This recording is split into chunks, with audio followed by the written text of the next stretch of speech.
The Fable, The Killer Who Doesn't Kill is a follow-up sequel to The Fable.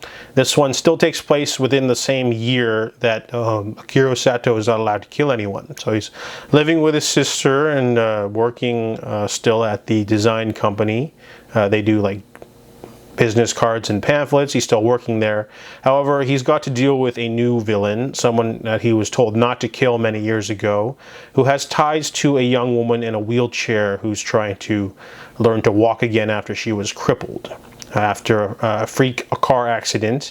However, it has something to do with Fable's past, so he's feeling a little guilty about it. However, the villains are trying to do a new scam involving one of Fable's co-workers, and it gets really messy. This one's a lot different from the first one. The first one had a lot more action going on. This one's more of a character-driven sequel. It still has a story, but we only get like one really big action sequence to the end as the climax. The rest of the movie is kind of just character development, really.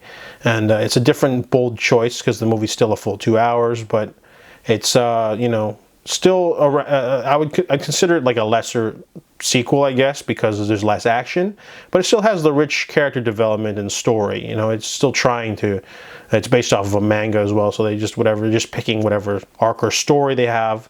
So, you know, you get all the same characters from the first one, some small cameos from the first one, but I noticed that the woman playing his sister gets more to do in this one, so I like that.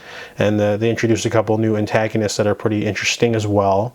So overall, this film definitely is a step down, but just a touch. It's still worth checking out if you like the first one. It's not particularly amazing, but these two films are pretty solid overall. So I give The Fable, The Killer Who Doesn't Kill a 6.5 out of 10.